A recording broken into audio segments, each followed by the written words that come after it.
Welcome back to Ox Tools. I'm Tom.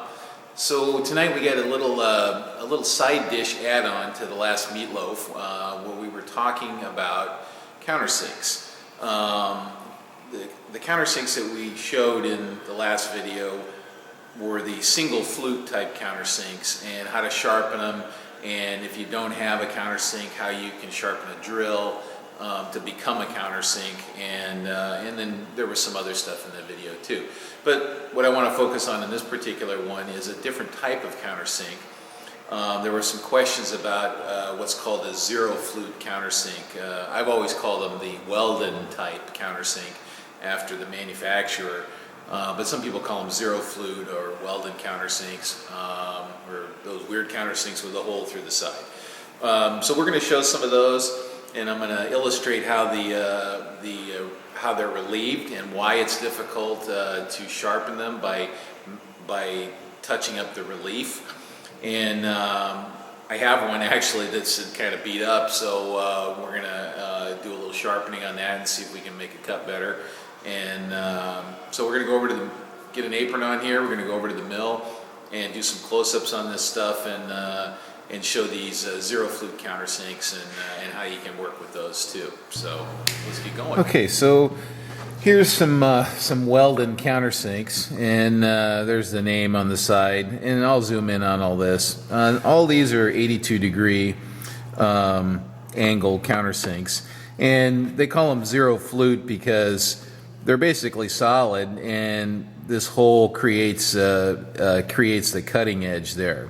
Okay, so I got down to pretty small ones here. This is for a number 8 flathead screw, so that's kind of a dinky one there, and then all the way up to these large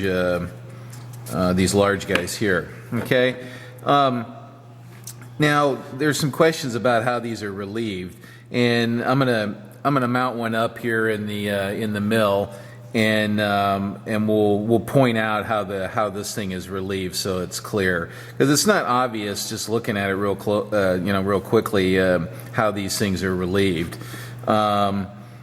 Anyway, here I have one here. These two are identical. Well, this one's nice and this one's not nice. You can see, I don't know if you can see it, but this edge here is kind of chowdered up here, and so we're going to see if we can fix that a little bit and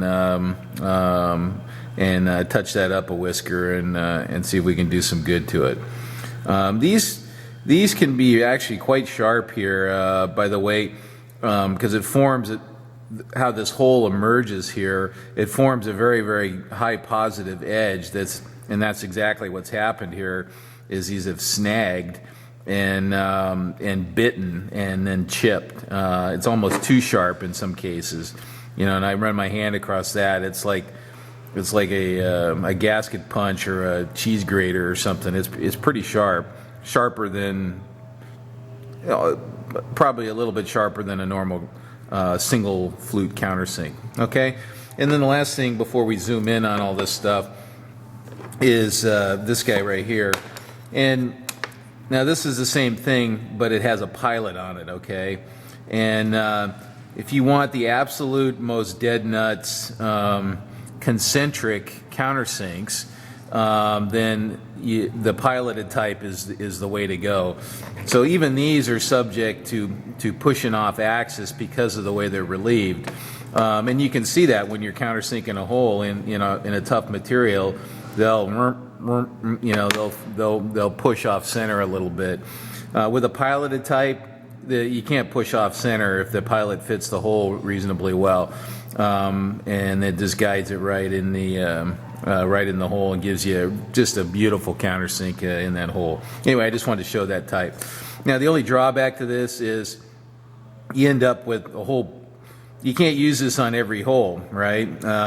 Like this, I can use this in a range of holes here, but this one I can only really use it in a hole that's that size, and that's limiting on these on a piloted countersink. So it's nice to have a couple for real common sizes that you use, but you still need the kind of the universal type too. Okay, so let's set this up and we'll zoom in on it and get up real close so we can see that helical relief on these things.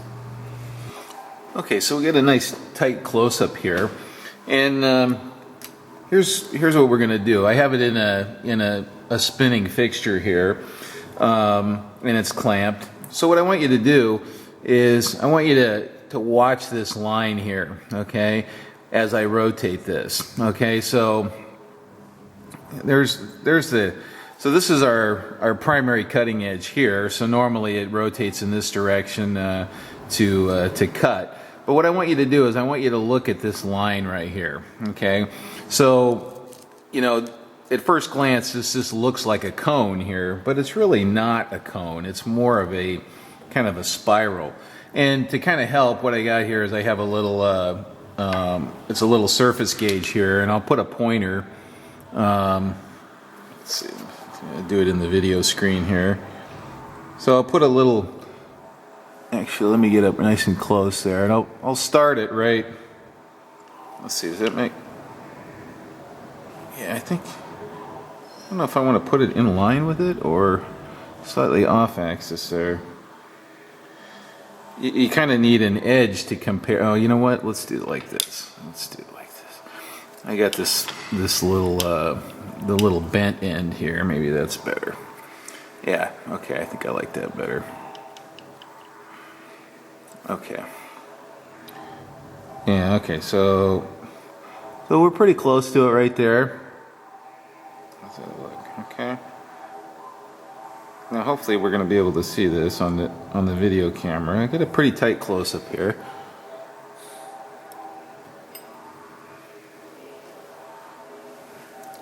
Now I don't know.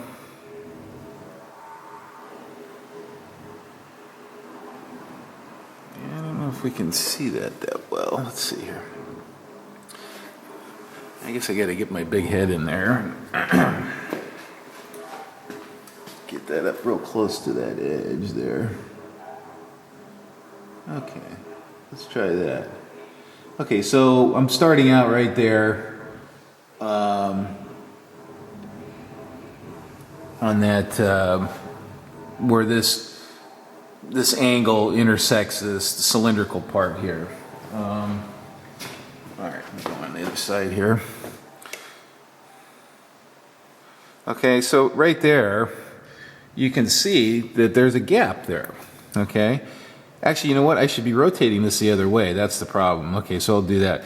But, so this is our starting position here, and this is when the thing comes all the way around. And you can see that there is a space there. So what that means is this is lower or behind that edge, right? Which is what you would need to make it cut, just like a drill bit is relieved behind the cutting edge.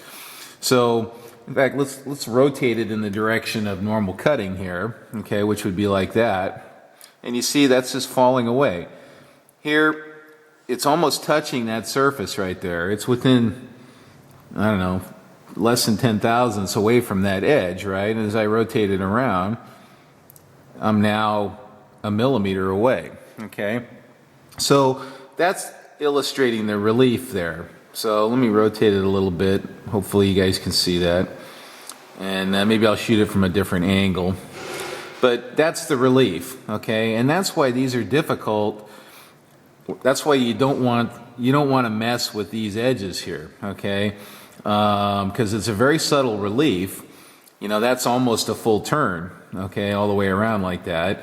You know, that's more than 270 degrees. Where a drill bit, you can kind of control it for a short distance, right? Here, you'd have to control it for more than 270 degrees, right? So, pretty hard to do. So, what we do on these countersinks here to kind of help them along is we work these inside edges a little bit and just kind of take a little bit of material off of that and basically make the hole a little bit bigger is what we're doing. You know, this part really doesn't do anything. This is not a cutting edge, so really you can just kind of work on this one side here. And I got a kind of a chunked up one there that we're gonna. It's got the. Let's see if we can see it here. You can see it's got the chowder the chowder sharpening job on it there. So Okay. Now, before we run off here, I'm gonna put a different one of these countersinks in here that has a more pronounced looking relief, so you can see it even better. Okay, so we got a different countersink in here. It's a little bit smaller, but I'm just going to rotate this so you can see here. All right, so there, it looks like they didn't quite finish the relief on this one up at this outer edge, or it came up short or something like that. And so this one is more pronounced. You can kind of see that relief. And if we put our little pointer here, let's see if we can do that again.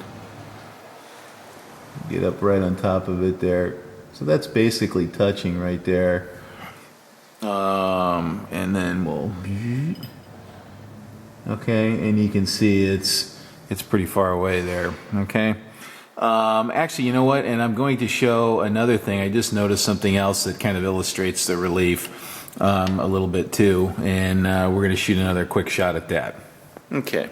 So the other thing I wanted to point out here was, let me get my little pointy stick here, is take a look at this end here on these things, and you can see if this was a cone, then this would be circular here. Okay, but you can see that it's circular but ground away sort of in a weird way, so it's not really round, and they all kind of exhibit that same kind of thing there, that weird eccentric helical relief.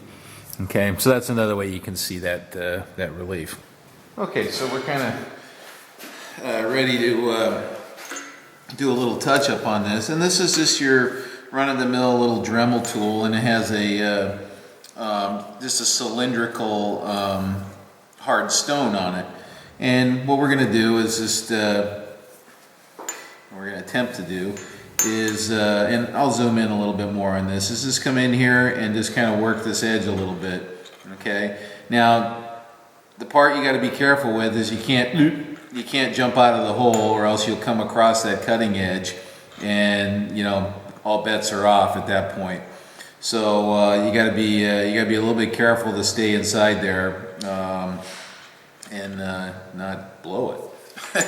Okay, so let's start off and by just dressing this thing a little bit.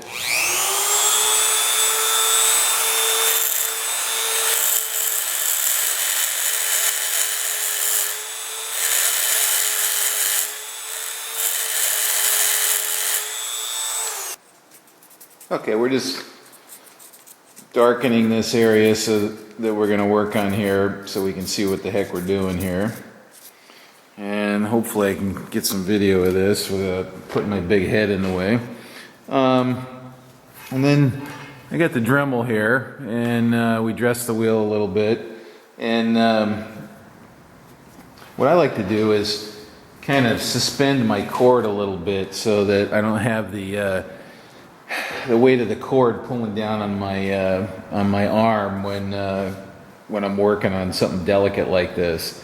So anyway, I got to kind of suspend it here. So let's go ahead and let's do a little grinding on that edge and see if I can keep my head out of the way here.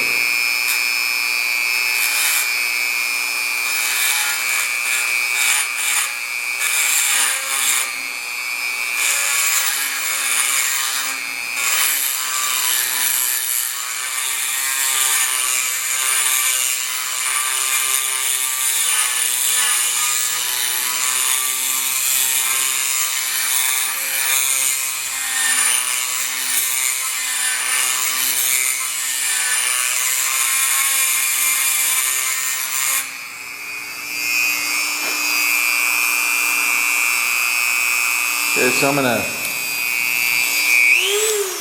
speed that up. I'm going to periodically color this in so I can kind of see where I'm leaning against it, you know. It just gives me a visual cue what's going on. That's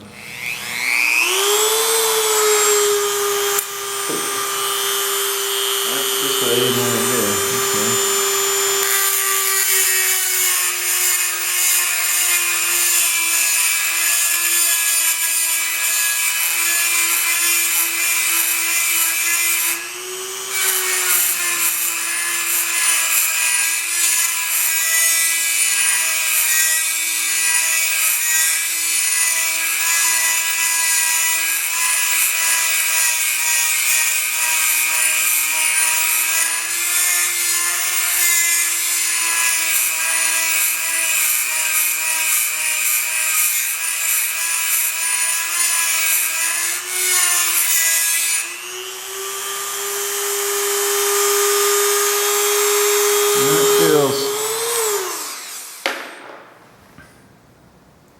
That feels sharp enough to shave on. All right, let's do a little hone on that. Let's do a little hone on that, and then we'll try countersinking a hole.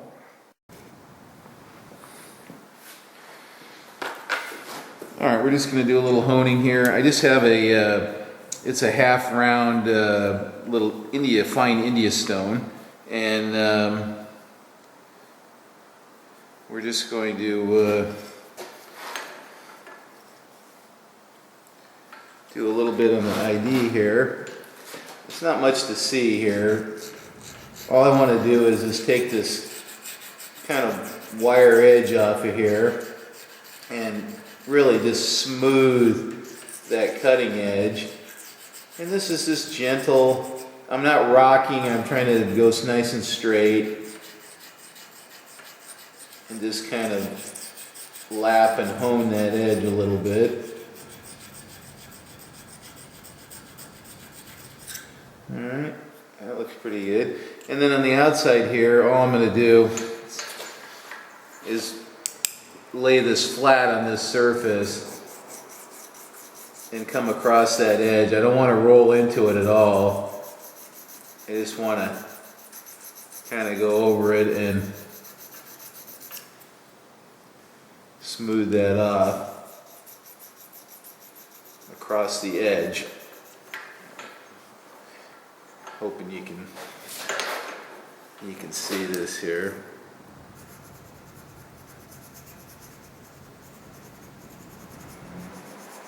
All right, that feels pretty stinking sharp, almost too sharp, but let's go try it. All right, well, fancy that. Some guy left a plate in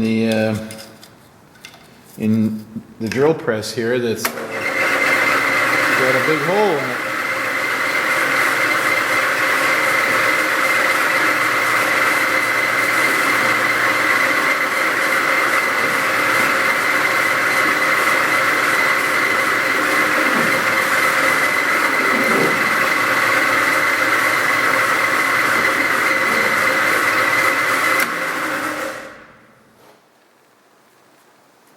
Feels like a countersink.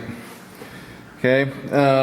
Actually, you know, maybe we should have done it before and after. I don't know, but